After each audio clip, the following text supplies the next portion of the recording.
much. These four gentlemen will stay on stage because now we're going to do a sort of a wrap-up of the day until now.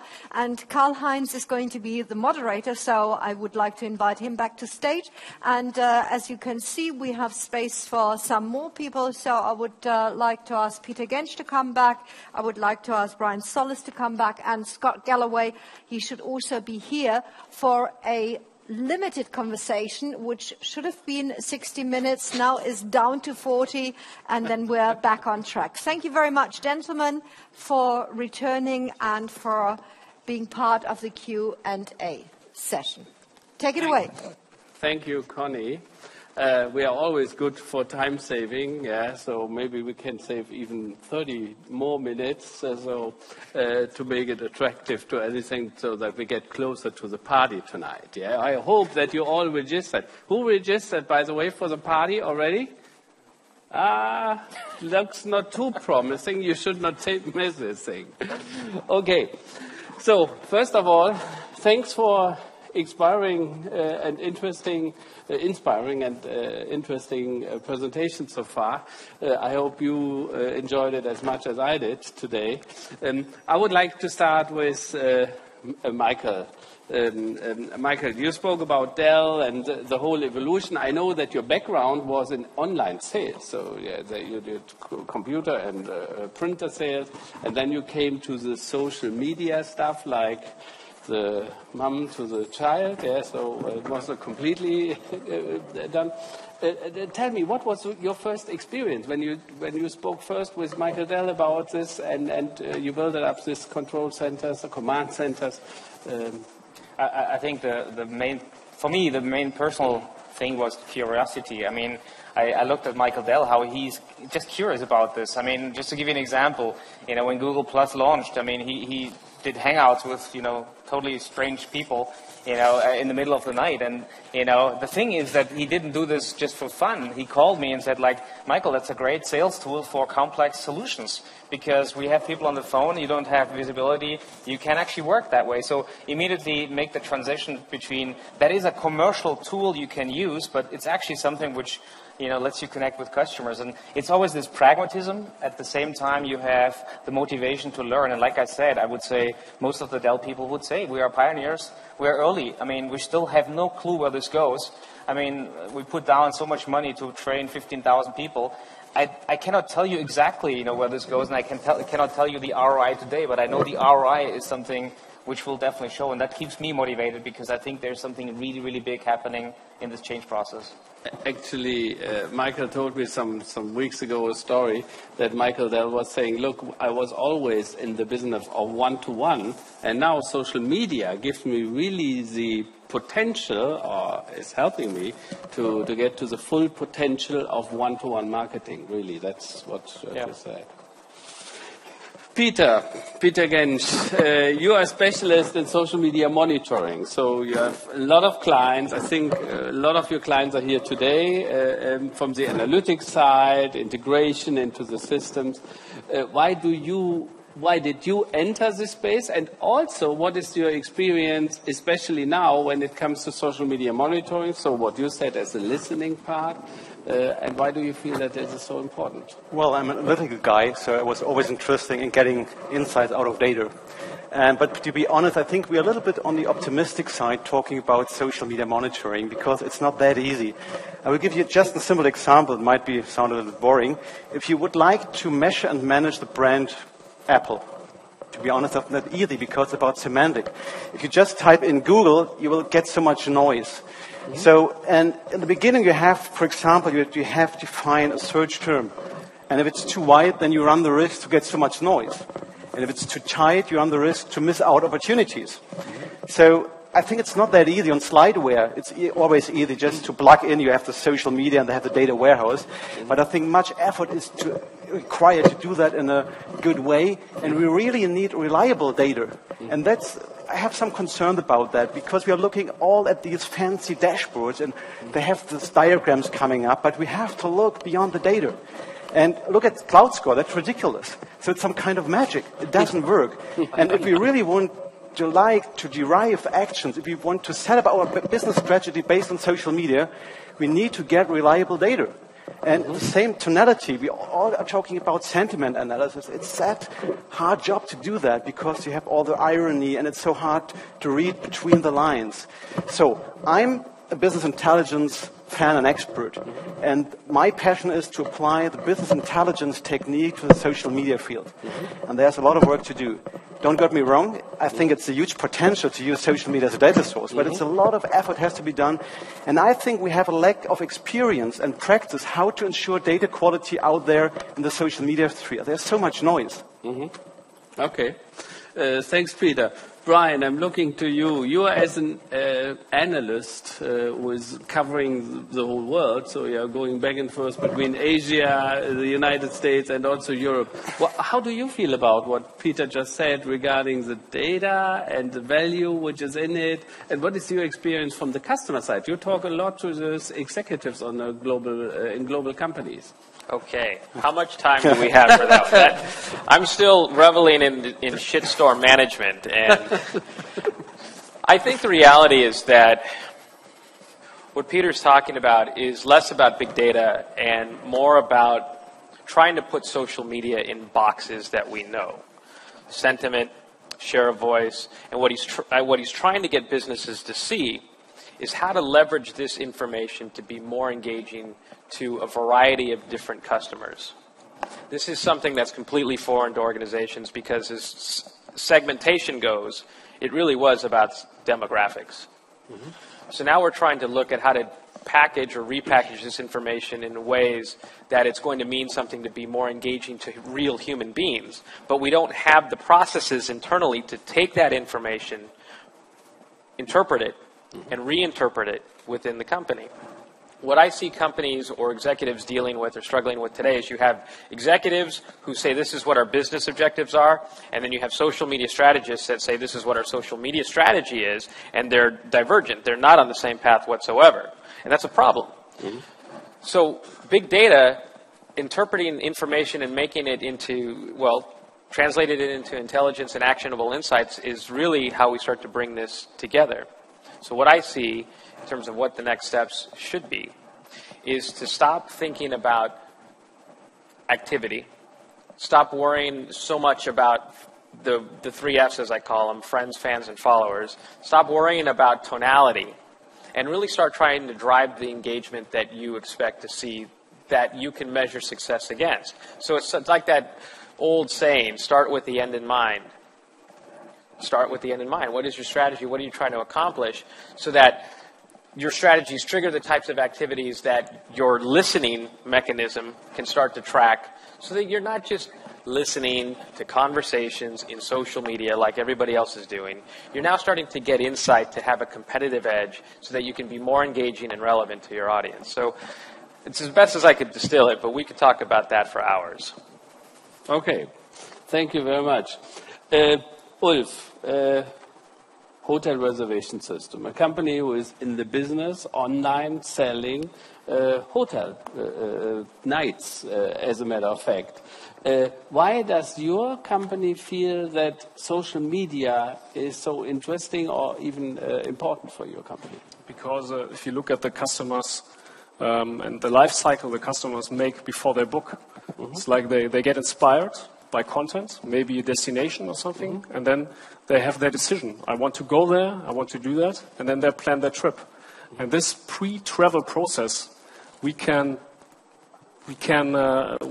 optimal provide content for our customers to bind them and to get them in the process of looking for hotels at our platform.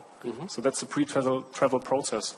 And the post-travel process, I've made the booking and then I make the trip and I have to share what I experienced, is another thing we can use social media for to inspire another customers. And then you have the cycle, because the people who share experience and marked with HRS, the people got their insights, their reviews, and come back to the process again. So that's for us really, really relevant. Okay. Thank you. And this is something I would refer to Scott. When I saw your speech today, you said what makes you become 100 years old. The last point was because we are social, or social is so important to us. For business, it looks that social is becoming important as well. Yeah, so what are your observations? You have spoken briefly about Burberry today and so some other brands. How do you feel is the gene inside of the organization, in these large organizations, how easy to transfer it into a social environment? Because some of these customers, I know it from my discussions with a lot of clients, they are, let's say, it's not easy always to get the right ear inside of the organizations. How do you feel about that? So, first off, organizations are messy because they're made up of people, and people are messy. And the majority of consumer companies were built or reverse engineered from the greatest economic force in the history of mankind, and that was the baby boomer. Right? So we had this incredibly prosperous, promiscuous spending generation of baby boomers. And the majority of CPG growth, or consumer packaged goods and consumer growth, has been focused on this baby boomer. And we did it by reinforcing core associations with the brand through great intangible imagery, and stuffing the channel with our product, and hoping that intangible imagery presented well at the distribution chain resulted in an above-market margin. Now we're catering to a Gen Y consumer that consumes media differently, values authenticity, still loves brands, but the method to get to this person is entirely different. And the majority of people running companies were successful catering to a baby boomer. So it's like, you're a fantastic footballer or a fantastic pitcher, and then someone shows up and says the game has changed. And it's scary, right? I look around my colleagues at NYU, and I realized about 2 years ago, I used to make fun of all these guys in their 50s and 60s who were great in 1980, and now we all just mock them because they walk around giving the same speech over and over again. And I realized I was turning into that guy. Because at the age of 44, I realized that all the stuff around brand and Nike and intangible associations, we've moved from an era of the intangible to the tangible. You have an amazing product. I was a brand strategist. I made a lot of money telling people to spend more money on the intangible associations and marketing. Now, if you have an amazing product, word can spread faster than it ever has. This is the era of the tangible. So the question you got to ask yourself is, are my skill set, or the way I'm organizing my company, the investments I'm making personally, are they around catering to a baby boomer consumer with a CPG marketing attitude, or am I truly engaging this new type of marketing? What we also see is women do a better job. Women, I'm not saying that to be politically correct. I know what it is. Why? Because women aren't more talented. It's because they are more engaged in their kids' lives. Talk to a male CEO about what his kids do, and he'll say, oh, he's on the iPad all the time. Ask a female CEO what her kids do. She'll tell you what apps they're on, what shopping sites they're on, how many friends they have. Angela Ahrens at Burberry gets it. So they've made more investments in digital than their male counterparts, who, quite frankly, are asking their assistants to print out their emails, right? So it's humans. There's no easy answer. But we all have to look in the mirror and say, are we comfortable changing the way we strike the ball? Because it's difficult. It's difficult at this age to learn new tricks. Okay. Thank you, Scott. Interesting insight.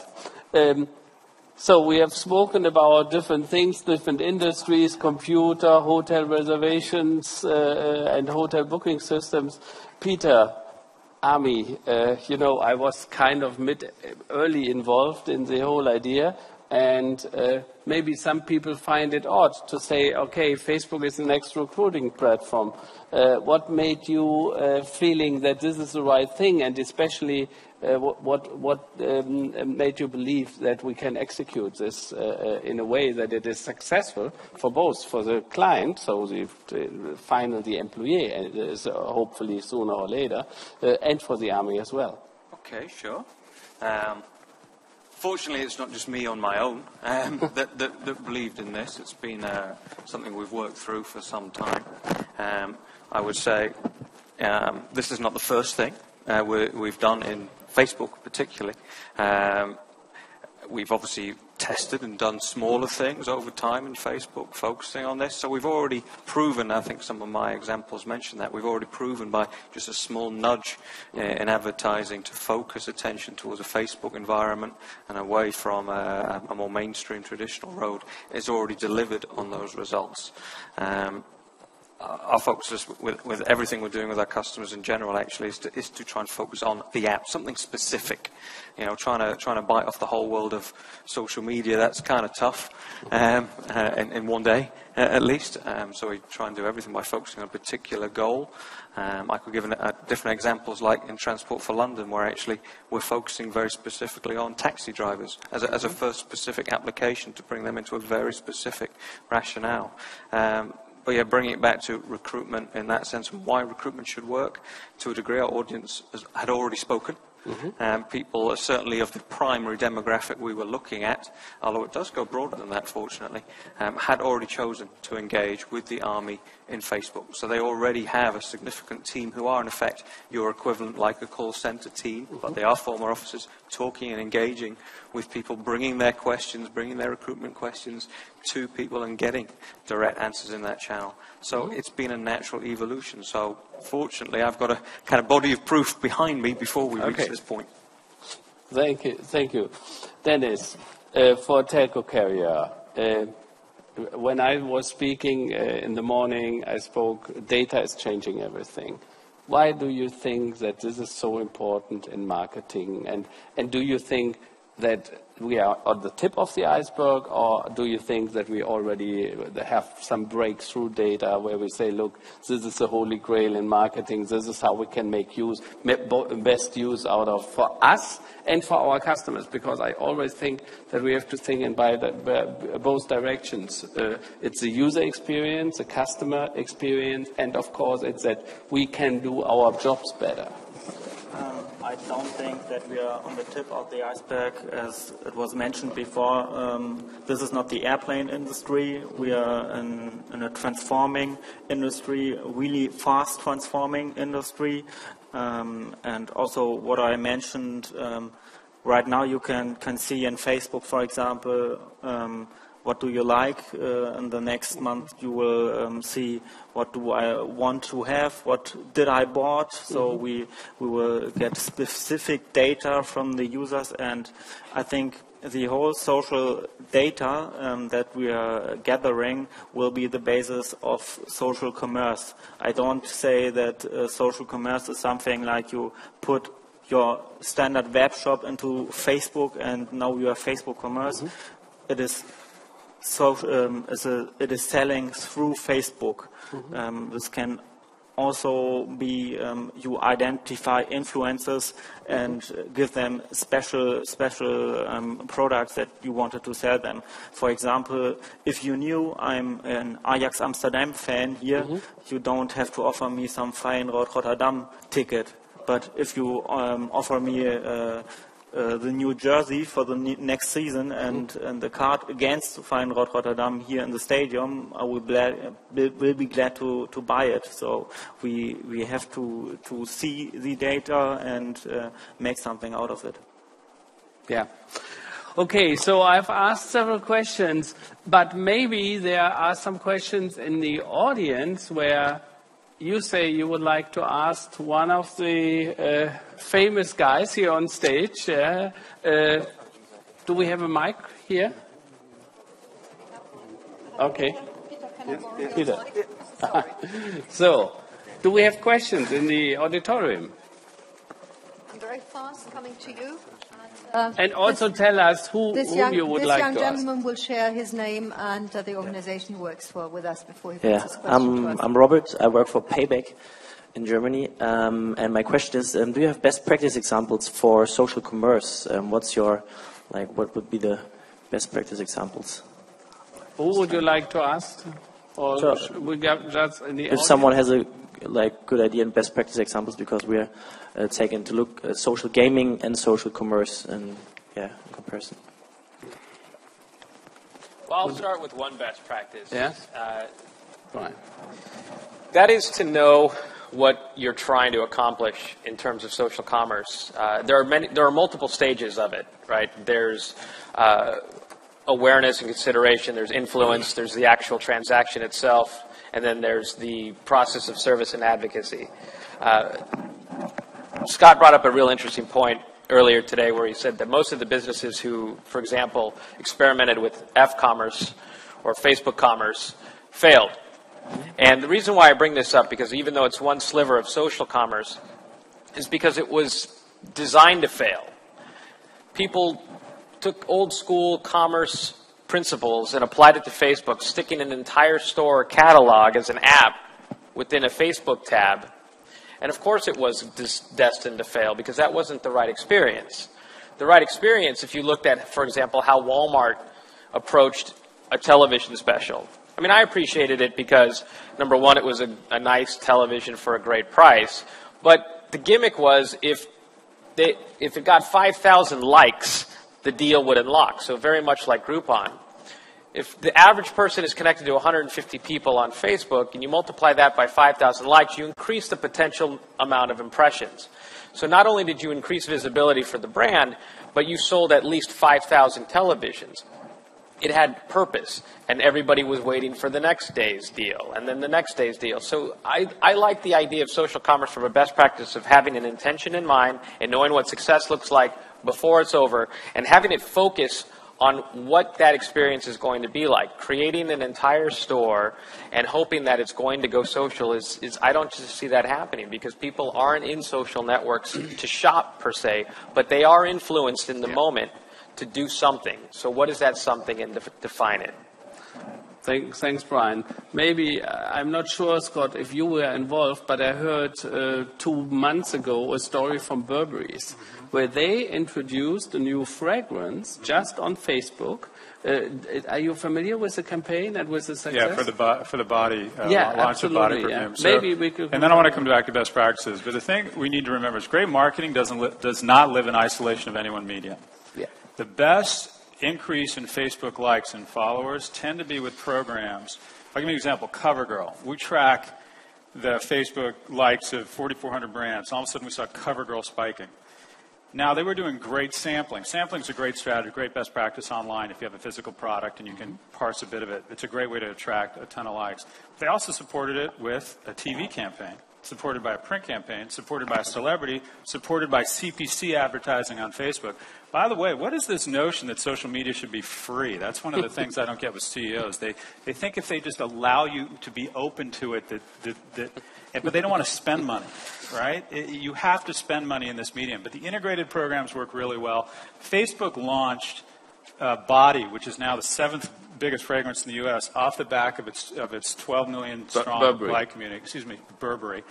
Back to best practices, a lot around social commerce. A lot of it is the heuristic. I would argue best practices in social commerce, Amazon. It seems rote now, but they were the first ones to have user reviews. Best practice in social commerce, iTunes. Can you imagine when I was a kid, I used to go to the record store. Can you imagine going into a record store, I had the actual physical album, and then looking in the back and it would say, this song's great, this one sucks, don't buy it. That's how I shop for music now, based on your reviews. That's social. Amazon is not a warehouse attached to a search engine. It's social commerce, as is iTunes. The only thing I would add to that, though, and this is where it gets interesting, especially in the segmentation of consumerism, is that the connected consumers demonstrated that there is no value in generic reviews. If if they don't know who you are, and if you don't share similar interests, they have to read through review after review after review until they find something that really sings to them. I know personally that's how I look at reviews. And so Amazon recently started to experiment with social recommendations. Other services are doing this as well. For example, Google, where you only see the reviews or experiences of your social graph. And if you think about it in that regard, another best practice for social commerce is to think less about the social graph and more about the interest graph. So how are people connected based on interests? And what is it that they appreciate? And how is it that they take action? And I did this research for Starbucks. They didn't ask me to, but I did because it's all public data. And it was very interesting to look at what the social graph of people who are connected to Starbucks appreciate versus the interest graph of what people share amongst each other. And if I had to design a marketing campaign around one or the other, it would have been the interest graph. It's far more targeted. A lot of that, too, depends on price point, right? Yeah, absolutely. Because I will buy a 99-cent song based on the wisdom of a crowd, even not knowing that I don't know the crowd that well. Whereas the hotel I'm staying in here, I went on to TripAdvisor, and I wanted to get a sense for who was actually reviewing the hotel to make sure that our, to your point, interest graphs overlapped. Yeah.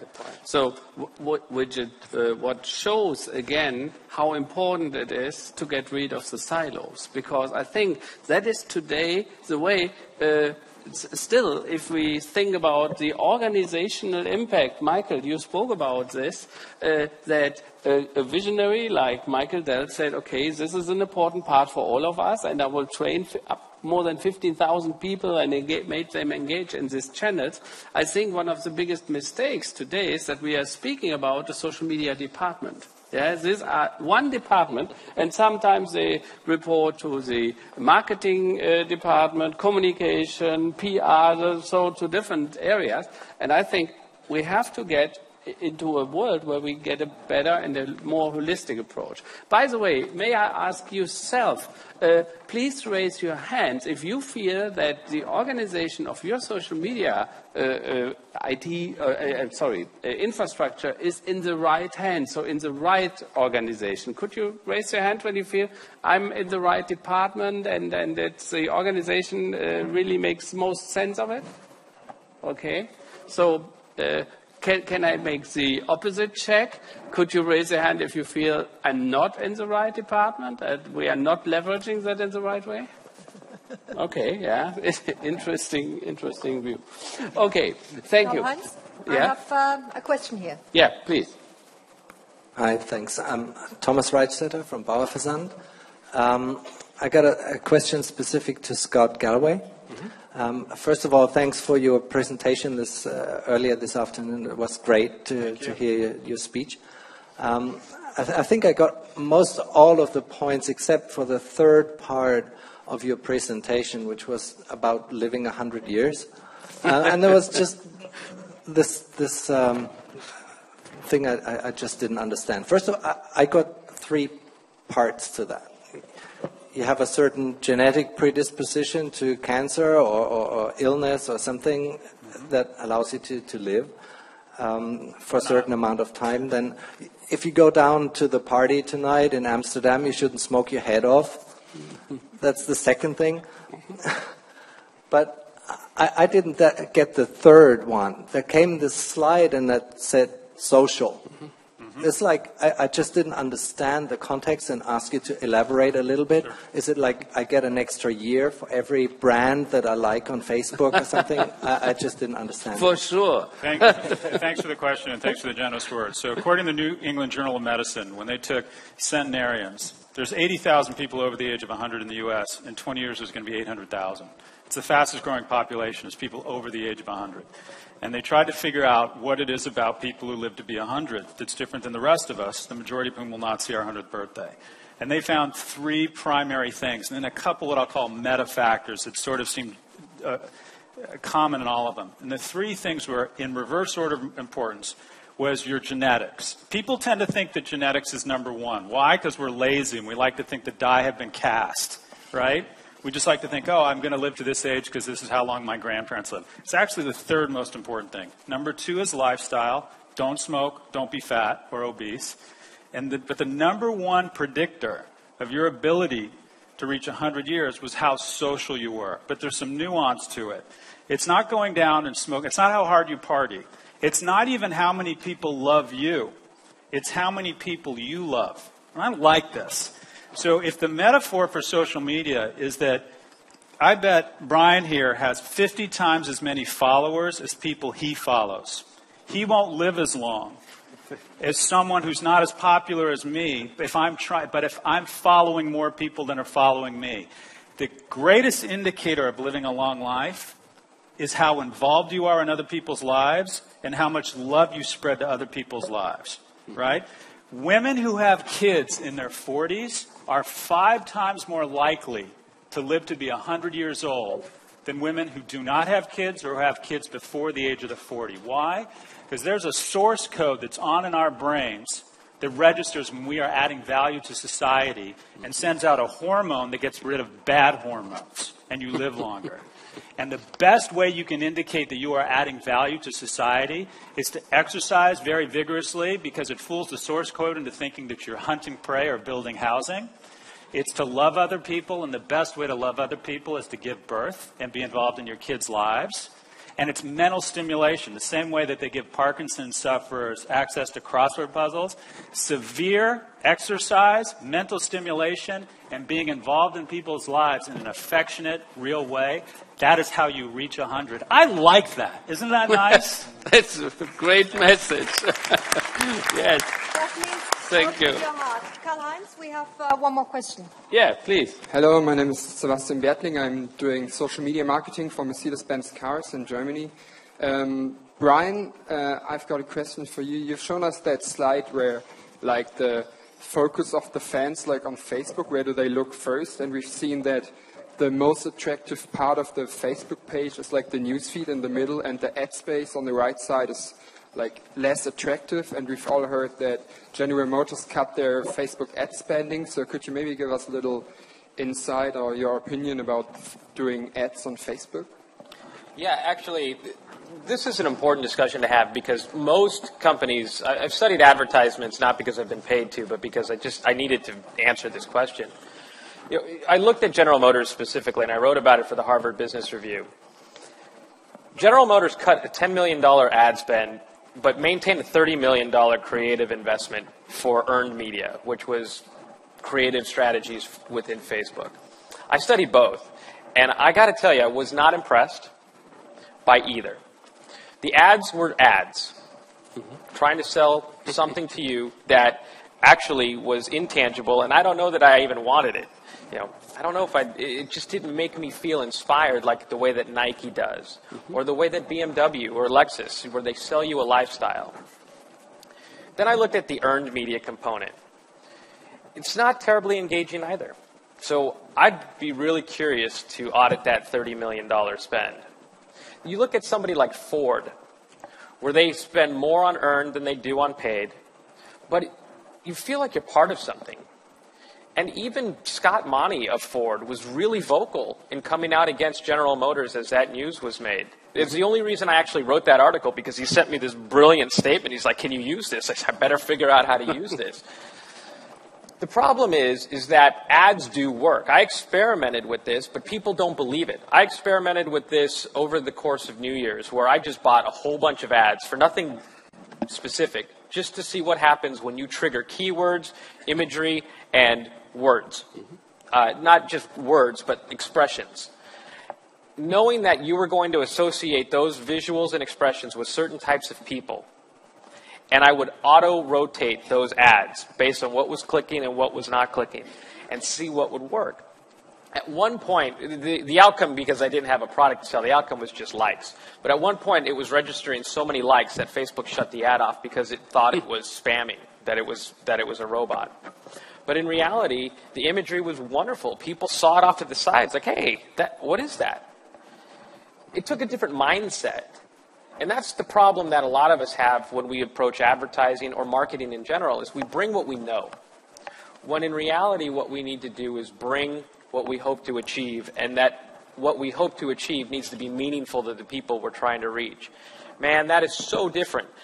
In fact, if you can figure that out, you'll live to be 100 years, because you're starting to show empathy, you're starting to show love, you're starting to show affection, you're starting to show signs of emotion that we've been sort of lacking for a long time. And if anybody's seen, it's actually one of my favorite episodes of Mad Men, where Draper talks about the Kodak carousel. And he says that you're not selling them technology, you're not selling a wheel, you're selling nostalgia, the emotions that, you know, he's almost crying as he's saying this, because he's picturing the loss of his family as he's looking at these pictures while he's pitching it. But everybody in that room felt it. They were probably going to go buy that carousel later that day because of how he sold it emotionally. And that's what those ads take to be engaging. Thanks, Brian. Another question? No question. And I have the last question. So we have spoken the whole day about all these different ways. Data is getting more important. Is this the end of marketing as we know it? What are people doing, or what would you suggest what companies should do to get closer to the data, to to get a better understanding about the consumers, the potential prospect, the potential clients and customers. Michael, maybe I can ask you last time, what is the opinion from Dell's side? I think that's a really tough question, and of course there's no recipe. I mean, the Dell recipe doesn't work for everybody else, so it's hard to say. But for a company like Dell, I would say it's really, first of all, trust. And I think I said it before. A serious note. Think that your employees, are your biggest asset. I think empower them. Put them in a position that they can be educated about it. Because at the end of the day, think about this. Dell has 110,000 employees. And I think probably 20, 30,000 are really in contact with customers. You're missing the biggest portion of your expert because you're hiding it as deep as you can inside a company. But of course, it's not fair to kind of carve them out and let them speak to customers. An engineer is not used to dialogue with a customer, so you need to train them and you need to select them in that way. The selection criteria for hiring for Dell have changed, even in categories like finance people, HR people, engineers, because they need to be able to dialogue. And I think it's that type of thing where the internal process then kind of, gets smarter and smarter, and something happens. And like I said, I don't know what this something means in the future, but something happens where the formal organizational structures are enhanced by something which is more effective, and certainly a much more intense dialogue happens with customers. Any recipe where you would say, okay, but this is an important ingredient, this is at least something you should do? I spoke today about the privacy and the service, which is kind of a catch-22 from my point of view, yeah? Because we have to all be aware when we speak about privacy as a service, privacy and service, only if I know you, I can treat you in a very personalized way. In the pub and mum stores, 20, 25 years ago, there was no privacy issue.